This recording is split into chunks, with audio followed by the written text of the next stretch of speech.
xadiid nebigeenu uu sheegay sala allahu calayhi wasalam uu soo warinayo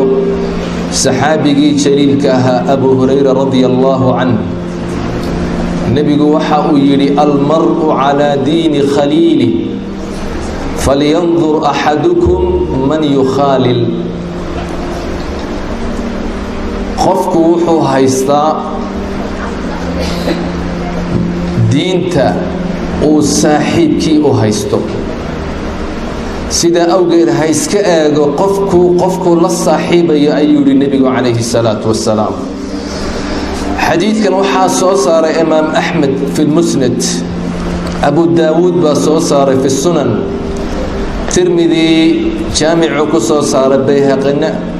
shucabuliimaanka ayuu ku soo saaray imaam nawowi waxa uu yidhi fi riyaad saalixiin isnaaduhu saxiix nebigu waxa uu sheegayaa calayhi salaatu wasalaam oon xadiidkan ka fahmaynaa inuu qofku saaxiibkiisa uu ku ta'ahurayo waxay yidhaahdaan alaslu qofku waa ijtimaaciyun biطabcih waa bulshaawi qof keli noolaan kara ma jiro qof keli noolaan kara ma jiro sidaa awgeed carabtu waxaa jira mahmah ay yidhaahdaan lowla alwi'aamu la halaka alanaam dadku haddayna jirin waa la dhiman lahaa yacni inta kale dhiman lahaa sidaa awgeed dadku waxaa loo baahan yahay oo xadiiskan uu sheegayaa qofku inuu la yimaado waxaa la yidhaahdo camaliyat alintiqaa doorasho dadku isku wala mid ma ah dadku qof walba ma wanaagsana qof baa wanaagsan qof baa xun qof baa qaflad badan qof baa caaqila qof baa majnuuna qof baa aamina qof baa khaayina qof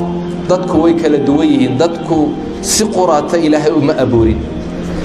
sidaa awgeed qof walbana uma suubana inaad la saaxiibtid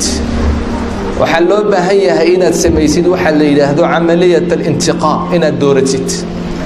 qofkaad la saaxiibaysid ina adigu aad dooratid inaad abuuratid inaad raadsatid ayaa loo baahan yahay kaasaa la saaxiibi karaa kaasaa i badbaadinaya adduunkayga iyo aakhiradaydaba waxaa jira dad badan oo nool kal ancaam siduu ilaahay u sheegayay xoolaha oo kale bal ilaahay waxaa ku tilmaamay inay xoolaha ay ka liitaan dee kaa miyaad la saaxiibi waxaa jira qof wanaagsan oo dariiqii rabbi ku dhacay oo qur'aankii iyo diintii iyo dadaalaya